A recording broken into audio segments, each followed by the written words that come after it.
Hey everybody, I know you all expected Maria to be here, and she was, unfortunately she got rear-ended on the motorway on her way up today. She's fine, don't worry about it, she's all good, she's just sorting her car out, so she couldn't actually make it up in the car. So instead, you have us lovely ladies here, so I'm sure it doesn't take any mentioning, Leslie Gale, Victoria Hatfield,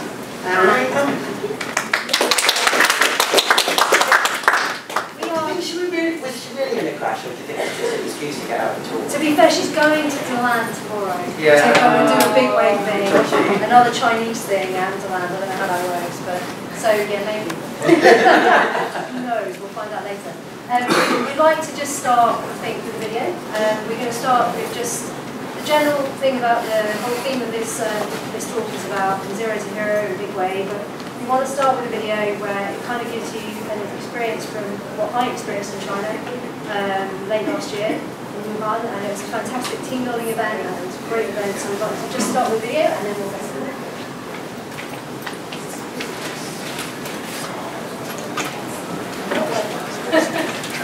Yay! It's not working already. Yeah, sorry guys. Technical glitch.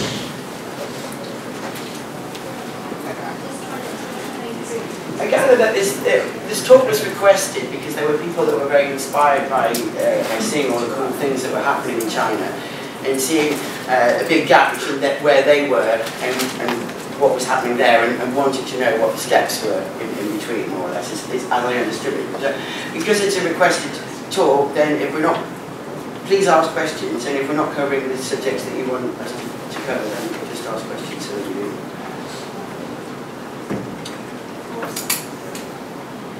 To fill in the gap. Ah, yes. Ready to go. Here we go, guys. You want to go full screen?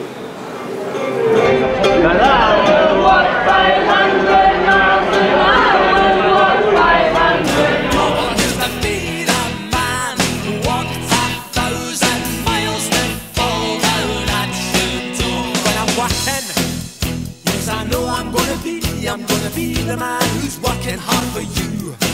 And when the money comes in for the work I do, I'll pass almost every penny on to you. When I come home, oh, I know I'm gonna be the man who comes back home to you. And if I broke, well, I know I'm gonna be the man who's growing older than you. But I would walk 500 miles and I would walk 500 more just to be the man who walks 1,000 miles to fall down at your door.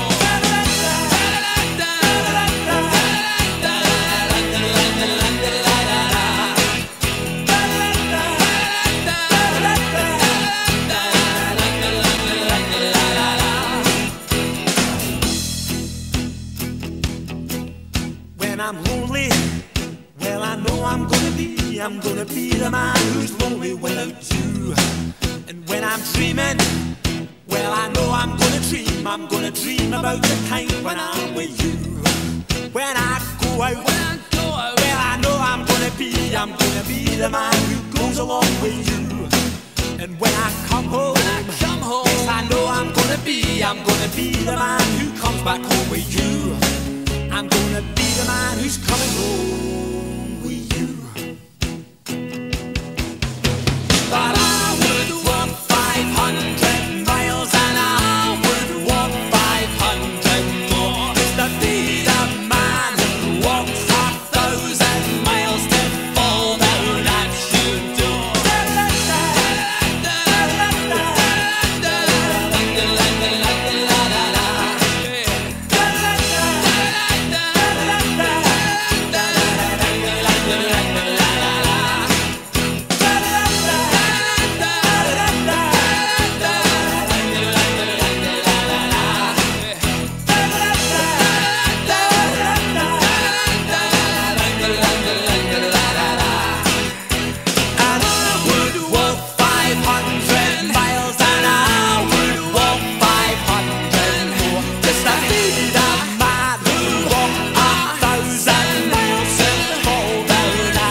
So I'm thinking this is either a smoke grenade or C4. I'm not entirely sure, but we're gonna find out. What color do you want your prosthetic to be?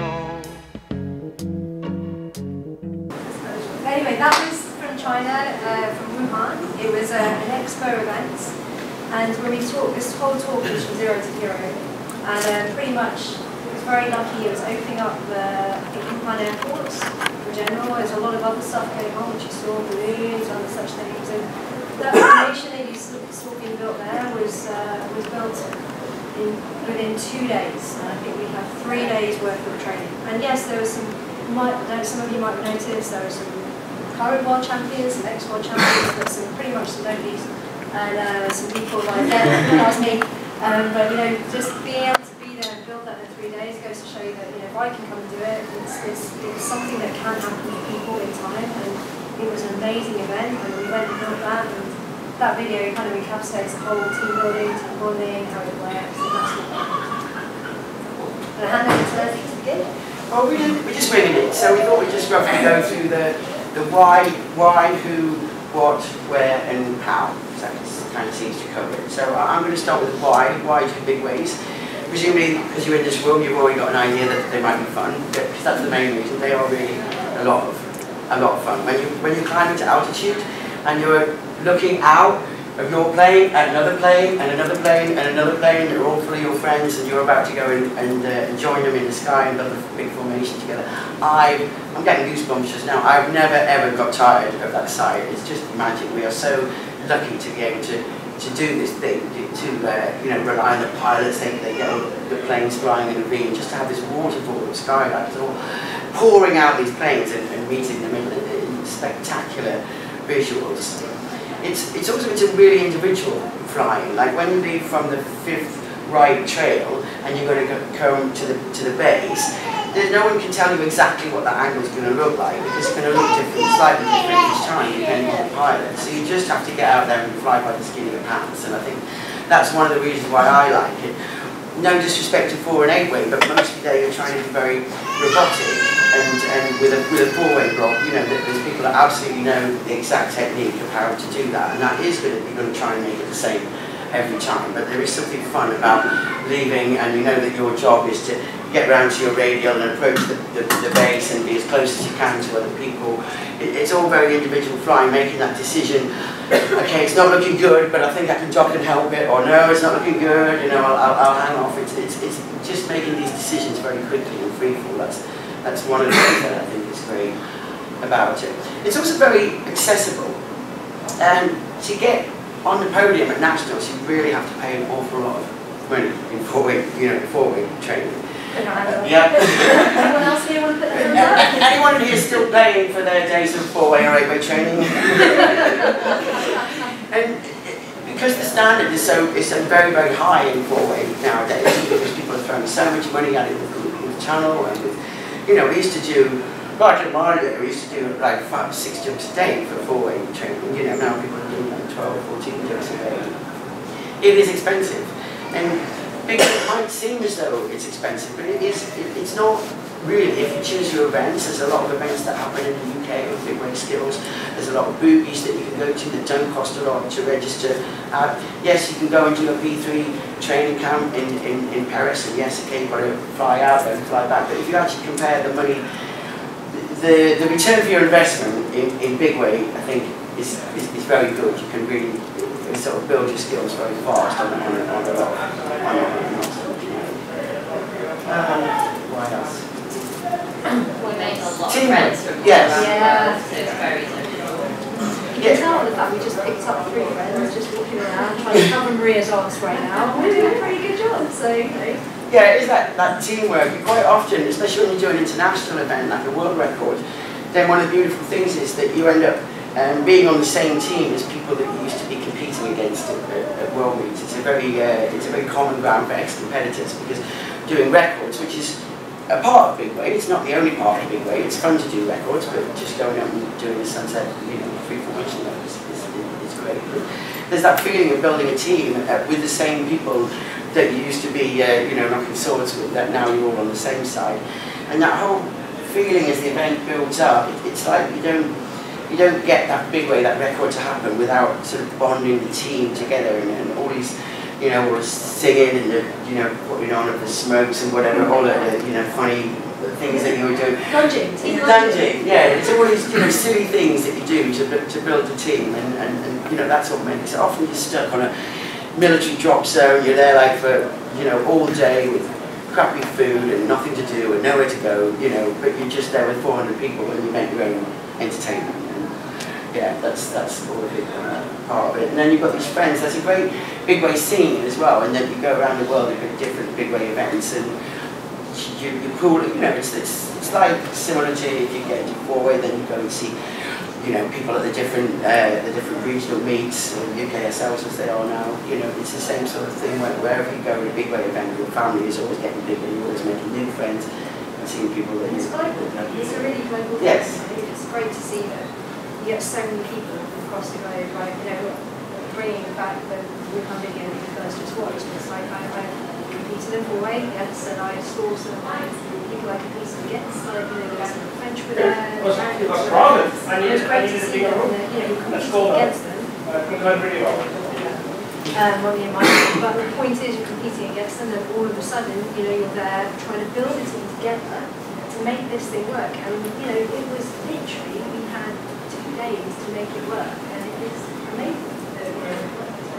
Team building globally, getting to know people, different backgrounds, it's just amazing. Publicity for the sport as well. There's two areas. I think canopy piloting, you can't beat that as a spectator sport, but Big Ways, I think it's the second most interesting thing for all of us to watch. I mean, you stand and look at all these planes, pouring people out, and then actually be able to see the big formation building, and then seeing them tracking off and all the canopies in the sky. It's really visual, and it does take our sport to the public. We've got great publicity out of the various events that we've done, and it certainly grabs. Let's talk a bit about how. Yeah, absolutely. So I'm Vicky Hatfield, started jumping around in 2000. Used to be Scargill, got married now, so I put a ring on it, so I'm a Hatfield now. And started jumping around 2004, and I guess Big Way can mean different things to different people. Some of you might be sat here thinking, I just want to do my first formation load and maybe do a 28-way or something like that. For others, you're sort of looking at some of these big events, some of the world records, and thinking, wow, 180, 200 people. Hello.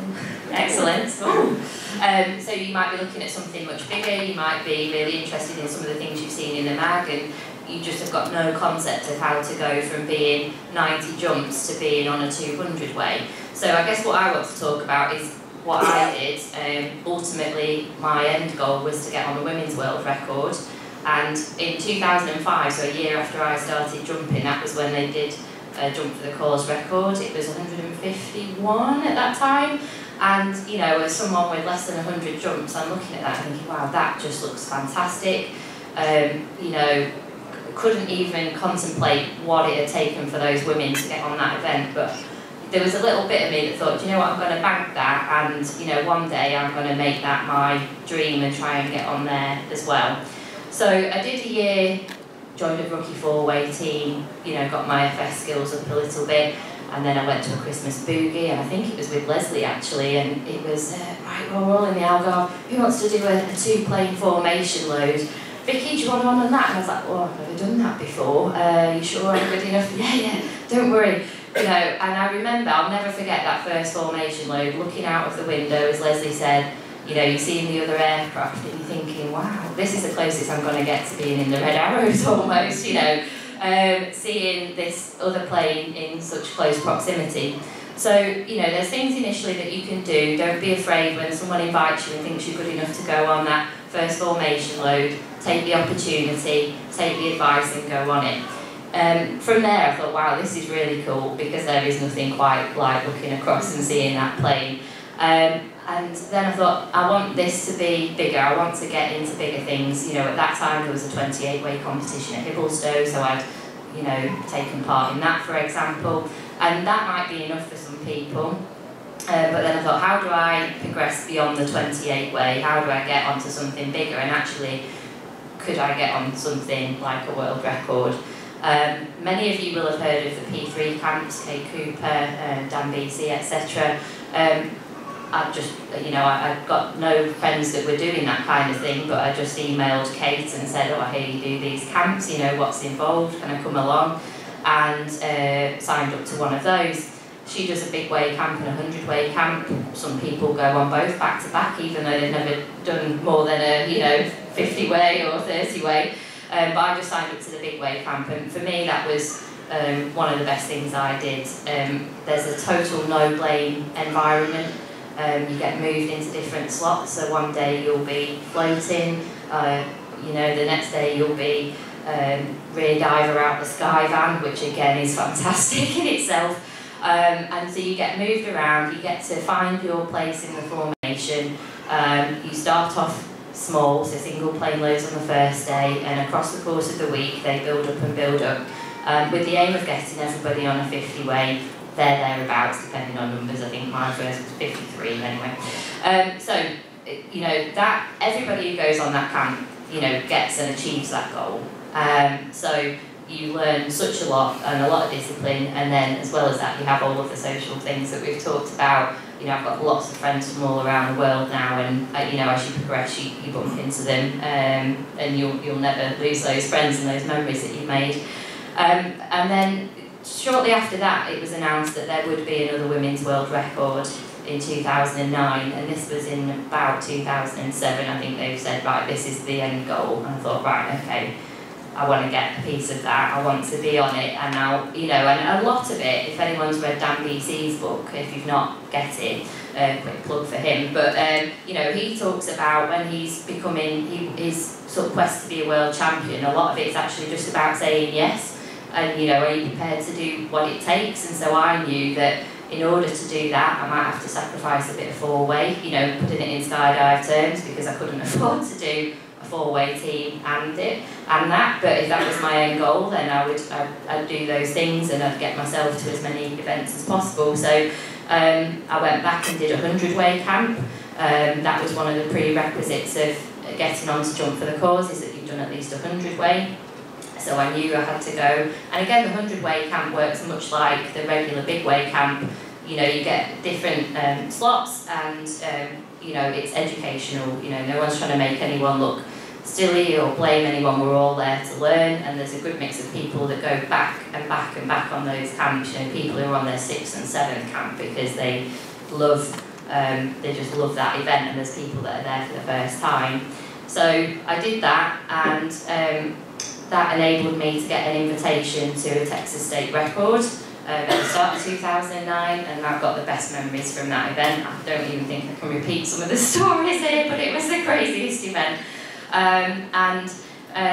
You know, so with doing those bigger camps, that exposes you to different people who are hosting different events of, you know, different size formations, and you can get an invitation onto those. Also within that, and this is really important, and I think it's as important whether you're doing a single plane load or 181 way as it ended up being, but canopy course. So, you know, when you're getting into much bigger formations, the air traffic is very, very busy, and you need to be able to handle your canopy in all situations. You know, I can think back to Jump for the Cause.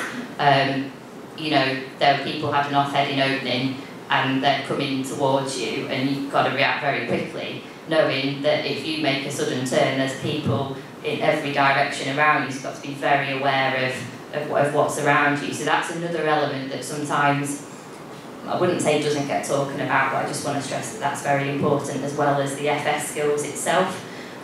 So, you know, ultimately doing that, going on those camps, that introduced me to new people, and you get different invitations to different events. Whilst back at home, you know, you work on your tunnel skills, because to be a solid independent flyer is very important. And, you know, ultimately I got a slot on the women's world record, and you know, that is just, you know, a memory that, you know, no one can take away from me now, and it was fantastic. It scared the life out of me at the same time. And I think when I came down and we got it, I was like, right, that is the last time I'm ever doing anything this big. Pardon? What was my slot? I was on one of the very last whackers, and I think I was the second to last person out of the otter that I was in. What was your heart doing at that time? Yeah, going crazy actually, but very excited at the same time. So I think I was on, I'm trying to remember now, it was 2009, so a few years ago, but right trail. So, you know, the visuals, you know, the sky van that's got the centre of the formation with Leslie in it, that ultimately you're aiming for is a long way away, and as you're coming out, it's a long way down. So yeah, but it was fantastic. So I guess the outtake is, you know, you've got to start small, and it's just think of it like bite-sized chunks. You're not going to go from, you know, a 6-way to a 200-way, but just push yourself to go that little. Ignore it. So, okay, we'll talk over you are. So yeah, just, you know, take those opportunities. You know, Langer, for example, I've done a couple of multiple plane formation weekends. You know, that's a good opportunity to get on, and you know, you'll find your sweet spot of where you want to stop. Some people might do a 50-way and say that's enough for me, but just, you know, little by little you can increase the size of the formation you're on, and ultimately you can take it as far as you want. So were you scared because of the number of people in the sky and the canopies, or were you scared because you were performance anxiety, like you wanted to do? On the women's world record? Probably a bit of both. I mean, when you go to an event like that, you know, everybody, there's more than 181 women, you know, there was over 200 women because you've got a bench. So in case someone gets injured, there's someone there to step on. And as it gets...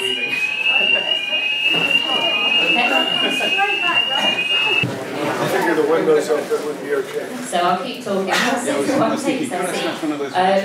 What was I nervous about? So, yeah, as you get to the end of an event like that, the pressure to actually deliver the record formation increases significantly, and you do get to the point where, sadly, people who've performed perfectly over 5 days have one bad jump, and they will find themselves cut from the next jump, and someone from the bench will be put in. So, you know, the pressure, you were very much conscious of what you're doing, how that's impacting on everyone around you, and you see people who've worked as hard as you being told that sadly they have to sit down from the next record opportunity, and so there is a lot of pressure there, definitely. I think the rest of the nerves is just, you know, there are just such a lot of people, and I think no matter how skilled you become as a canopy pilot or as a flyer, you know, there is that point where you go, wow, there's a lot of people around me right now. But, you know, if you've done the right training and the right preparation, then it's not something that you can't deal with, but you do, I think, you know, if you lost sight of the enormity of what it is you're doing and how many people are around you, then, you know, I think that's something you just need to keep in there. Thanks, Vicky. It's very interesting hearing that. I've seen your journey, but it was lovely to... It was lovely, sorry, thank you. Just wanted to talk a little bit more about the how. One of the things that Ali said was, well, how do you get noticed? You know, how do you get invited on these events? Vicky's talking about the things that you can do, and she's absolutely right. Tunnel training, canopy courses, and going on big way training camps, especially the ones in P3, Skydive Paris. I absolutely recommend those above anything else in the world for learning big way skills. But so, how do you get noticed once you're on a P3 camp? Well, generally, actually you want to be not noticed, because if you're a big way organiser and you notice people, it's generally for the wrong things. You notice people who turn up late. You notice people who talk in the dirt dives. You notice people that, or they were instructed, you gave them very specific coaching on what to do, then they just went out and did it the way that they would normally do it anyway. So the converse is, so how do you get noticed? how to get noticed as a good skydiver. Be on time, be early, always take your jumpsuit to the dirt dive. Don't talk in the dirt dive, pay 100% attention, even when you're really, really bored. Because it does happen. Being a team player. Yeah. That's it, isn't it? Yeah, just totally be a big team player. Be the one to lend your weight out when somebody else needs weight, even though you're thinking, well, I might need that bit of weight, but well, I'll give you my weight now, and you know, if I need weight, I'm sure someone else in the team will oblige. What else? What else? It's like, you mentioned most of them, but I think, you know, at the end of the day, I always see it as, yeah, I'm a team jumper. Most people will know me as being a team jumper. Thank you for some of my ex-teammates being in the room right now. And I find that the whole thing about not being anonymous was what I strove to do whenever I went to a big wave camp. I would try and make sure that nobody knew who I was. Because that way I knew that I could continue doing my job. I wasn't pointed out, nobody knew who this person was. They weren't doing a good or a bad job, they were just doing their job. And I think Leslie's pointed that out, at the end of the day, that is all about showing up on time, doing all the things you need to do, but also just being that team player. You know, if your teammate next to you, I've been on a couple of big wave camps where I've got more experienced people around me that feel the pressure on their shoulders from being there and have gone, God, Ray, I don't know what I'm doing right now. I'm like, you know what? Just take a breath. You know, what's the worst that's going to happen? You might not be on the next load, you might be on the next one, but at the same time, if your head's in the right place, you just do what you need to do quietly, just chill out, calm down, you're going to do great. You know, sometimes you need to tell certain people that you're great, you need to give them the confidence to do so, but that's me being a team player to enable them to be a team player. And I think that's very much part of the how. More on the how as well. If you're not very good, don't buy a bright jumpsuit. Right? Get a black jumpsuit, blend in. When you're really good, then you can buy a bright jumpsuit. Get noticed for the right reason, because I'm serious, the bright jumpsuit magnifies everything. And also, some organisers know exactly who everyone is on the load. Others are not so skilled and don't, but they know who the girl in the yellow is. So, you know, don't pick on her. So that's another little tip. What else? Show in your skydiving. For all your skills help. You know, going into the tunnel in your winter or in the summer for that matter definitely helps. It is very good. People think that maybe there's two paths, so you do four-way or you do big-way, but it's really not true. As big-way organisers, it's a big plus to us if we see that someone's got some four-way experience. It means that they've learned discipline, they've learned to be a team, they will have been in the tunnel, and so they will have good flying skills. You need to be tough and strong in a big way. It's like your job is to stay exactly on heading with the base, and there's people trying to pull you everywhere, and you need to be very just strong and have a bit of attitude. You know, I'm not going to let anybody take me out of my place. And learning good forward will undoubtedly help with those skills. You can also do, there are big way, I'm going to organise one over the winter, big way tunnel camp in Bedford, because it's kind of big, you can do that thing. So that's another good thing to do. Boogies as well, people underestimate boogies. Boogies are one of the best places to go and learn some big way skills. Why? Because it doesn't cost very much money, and you've got all those planes there. You can pay to go on a big way camp, and as I said before, I totally recommend the P3 camps in Paris as being absolutely the best training, but you can get a lot of experience going to boogies. You know, there's the Langley boogie, there's all sorts of boogies in the UK, there's the Flanders boogie, which I super recommend. That's in Morcella, it's very close, Belgium, really easy to get there, and the jumps there are super cheap, and generally with a boogie, you either pay a small registration fee or you don't pay a registration fee, so really you're just paying for your jumps. So have a look around and see what boogies there are. There's another one in Tonsberg, I think in Norway, the Midsummer boogie. Norwegians are great. And Norwegians are great, yeah. The boogie environment, you can learn a lot of big way skills there if you're just brave enough to put yourself in it in a few different slots, and you will get coaching. Just one thing that Leslie mentioned, I don't know, maybe just a small raise of hands. Have we got any team jumpers or that do teams in the room at all? I used to do teams. Or used to do teams or whatever else. So that's like a good, like, you know, over probably 50% of the room are. and ex-team jumpers. But one of the things to note that from the event that we just showed you from China, at least close to, I think probably 50–60% of the participants on that were team jumpers. Yes, some of them were world medalists, and or ex-world medalists of some description. And the amazing thing about it is that those world medalists that were at this event, and I'm not talking about myself because I was like, just talking to everybody else about it, but they were saying they were breaking it to see if this would work. They've experienced team pressure. They go, right, we can do this in my team, but they've been training that team stuff for ages. But there are certain people in there, and I'll mention, I'm sure Jen wouldn't mind me mentioning it as well. Jen Davidson, who's on the Golden Knights right now, the 8-way team, but she's from the female 4-way team, current world beat medalist, or yes, she is, gold medalist. And she was saying, at the end of the day, I haven't done much diving out of a plane. I don't know how to approach a formation. I don't know what I'm doing here. But the point is that it was available for people like myself that haven't done, to be honest, I haven't done much belly flying in a while. So it was great to be given the opportunity to go and do that. And there were a lot of team jumpers there that were going, we don't know what we're doing. But at the end of the day, spending time doing your team jumping, having the discipline of what you do team-wise, or whatever other thing it is you do, will actually lend itself quite well to big wave. And so I just wanted to make that point. It's I just thought another thing, so we are winging it, as you can see. Another thing that you can do is watch big wave video. There's a website called skydivingphotography.com, and they do an awful lot of big wave events, and all of the videos from all of the jumps are available online for anyone to view. And so if you're interested in big wave, then go and find an event that's about the size of the one that you want to do, or about the next chunk, because as Vicky was saying, you're not going to go from a 6-way to a 200-way, but if you think, well, okay, I'm doing 16-way, I want to look and see what a 40-way looks like, or what a 60-way looks like, just go there and watch video. You can learn a ton by watching video.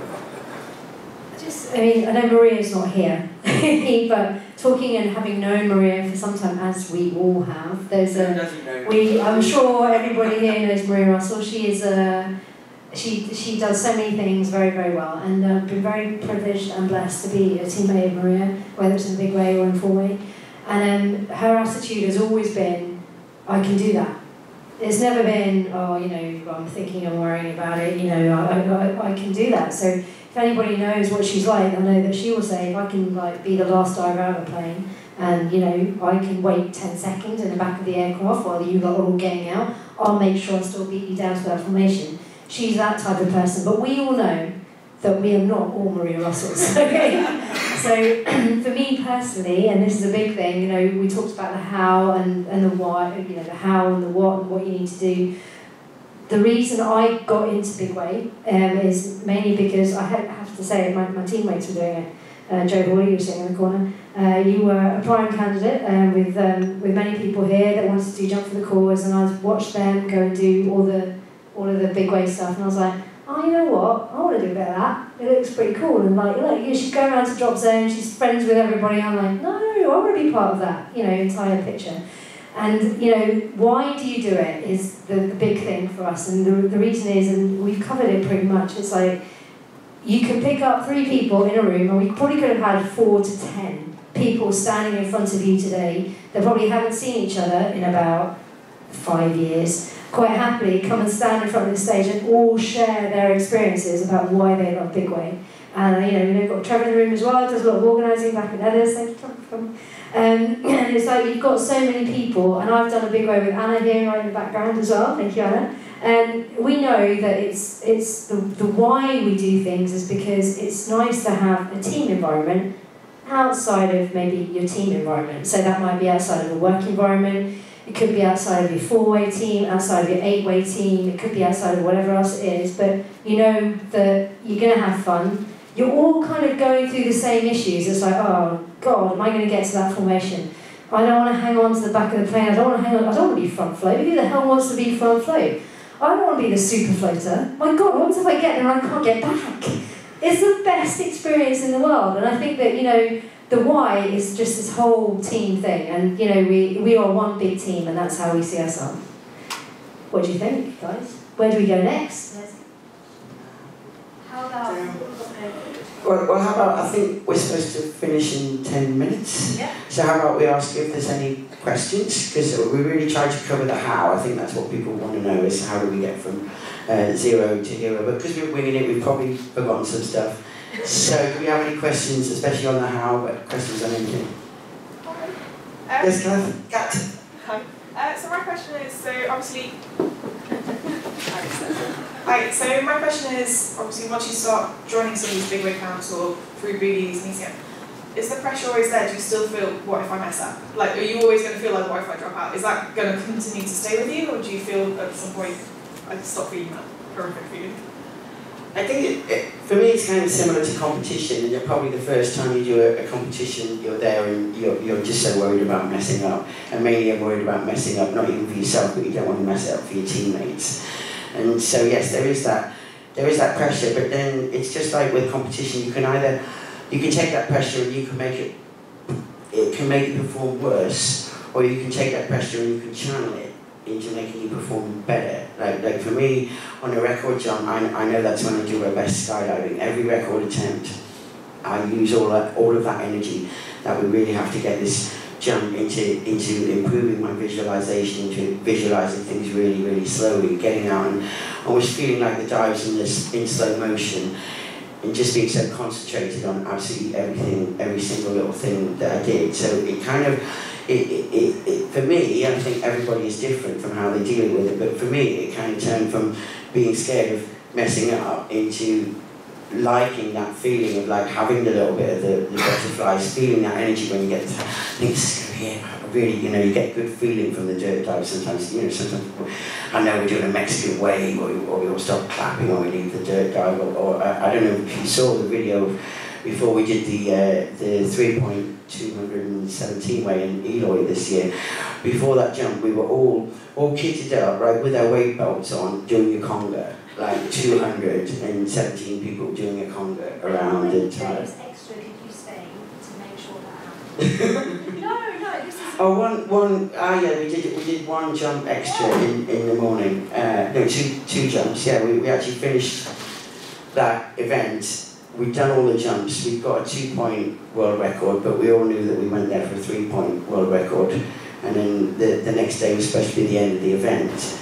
But we always had to stay for that. It was a reserve weather day. So then everybody just put their hand in their pocket and paid another $100 or whatever to do another 2 jumps. And then the first jump we did 2 points, but not quite. And we were going to the third, but I think it was like a couple of grips off. And then it was something happened before we went and did that last jump. I'm almost getting goosebumps now. We had this girl who was dancing for us. She used to be the manifester, and she was waving off like 20 planes, right, by herself with pom-poms like this, jumping up and down in Arizona, like proper cheerleader, in the Arizona heat. She was incredible. She was doing this all week. And so before that last jump, then she said, look, she put this, the track on the Black Eyed Peas, it's gonna be a good night, I've got a feeling. Oh dear, don't broadcast this, I'm terrible thing. And she said, look, I've danced for you all week, it's your turn now, you have to dance for me, So she kind of put that energy in, and that started us all doing a conga. And it was just one of the most incredible moments. I'm going goosebumpy now thinking about it, and then we sort of congaed into the dirt dive, and then had the dirt dive and went up. But we almost knew from doing that conga, from having that energy, that binding that group together, we knew that it was going to happen. We really did. And that, to me, I didn't feel pressure in the plane. I felt like this is going to be it. We are going to do it, and I am going to do absolutely everything in my power to give everything that I can. I don't know if that answers your question.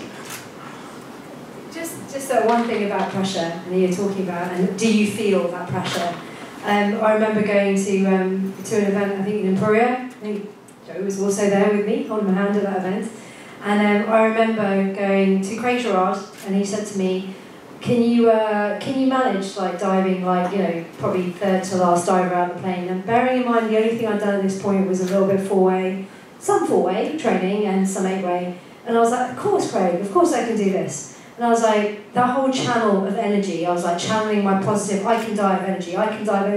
How do I dive energy, right? It was being channeled into this. And as I came out of the plane and I looked down, and I looked, and unfortunately the way I was at, Craig was sat right opposite me as part of the base, looking straight back up at me, and I could see myself going, I can't dive, I can't dive, I can't dive, and I came out and I bellied out, and I literally had to arch my whole way down to the formation. And at the end of it, we came back down, and Craig looked at me and he said, Craig, do you want to move a little bit further down the line? I'm like, yes, please, thanks. Of course, the whole line was standing there, the whole plane was standing there, and of course I was mortified, but at the same time, it was an environment where I was really feeling the pressure. I fucked up, excuse my language, I messed up, and I was given the opportunity to go and try it again, a bit further down the line, and because I was given that ability, the confidence came back. So a lot of these camps that we do are they're not there to just cut you straight away, they're there to make sure that they give the opportunity to try different slots. I mean, if Maria was standing next to me right now, she's stuck in some AA place, but if she was standing here right now, I know she's a better diver than me. She's a much better diver than me.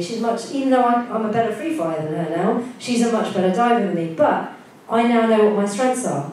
So I can go into it with a little bit more confidence. So feeling the pressure, I think we all felt that. So I think that's a really good point though, about pressure and confidence, and the more training that you've done, then the more confident that you feel.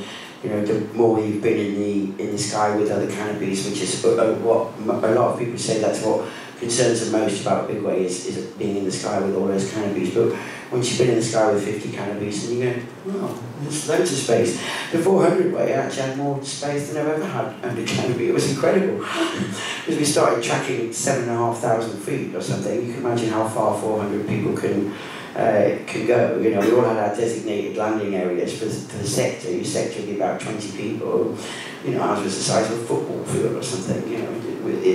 So the more that you've done, then the more that fear goes away. So we've all got fear of stepping out of our comfort zone, and the further we step out of our comfort zone, the scarier it is. So as Vicky said, the secret is to do kind of small steps, and then you'll get there without it being a oh my god.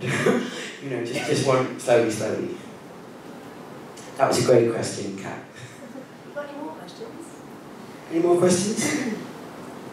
Come on. We've got 3.5 minutes left. Yes? Did you see you doing a Begway camp in the tunnel? Did you see you doing a Begway camp in the tunnel? How does that work? Yes.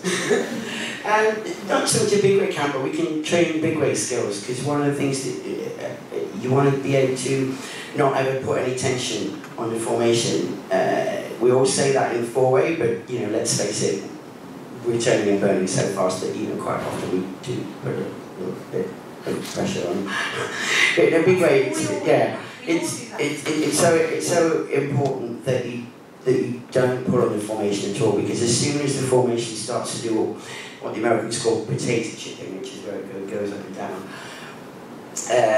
it's really hard to stop the waves. So it's very important that we don't put any momentum in. So we can teach like no momentum jogs, being at the top of the tunnel, coming down, stopping, but stopping really well, perfectly in space, in place, and then take the grip. We can train how to not be messed around in a formation. This is one of the biggest skills that people say, once you're in a formation, fly a slot. But a lot of people, they kind of, well, I don't know what I'm supposed to be doing. What you're supposed to be doing is you lock onto the base and your radial and where you should be, and stay in your place and resist everybody's attempt to take you out of there. But when the formation starts potato chipping like that, at some places you kind of got to go with it a little bit, but just try and damp it down. And so these are skills that we can train in the tunnel. We'll sort of basically have, say Vicky could be here, and I'm here, and Ray's doing some shitty docking here, and I'm trying to push me all over the place, and I'm trying to take this out, but not put any formation on Vicky. That's the sort of thing that we can do. Yeah, one question. Sorry, I did want to actually, you reminded me, just people saying what events are there to go to this year. Well, I've already mentioned a few boogies, and I would say do a lot of looking around. I know Brian Cummings is organising an event in Clarterby in May, which is a big way event. We have a European women's record going on this year in the Ukraine. That's going to be the end of July, beginning of August, and there's a camp running alongside that. So if you if you maybe don't feel like you can take the jump to 120 straight away, or you're not going to have the qualifications to do that, then it could be a great place to come and be a part of the record event, see it happen, even if you're not on the record, you know. And this is something that we stress a lot at record events, is sometimes, like with how it is with Britics, for example, then with Britics we just open it up to everybody, and everybody is welcome, and then whatever size we're going to do, then we take the best, and the people that we feel have the best chance of giving us the record on any jump.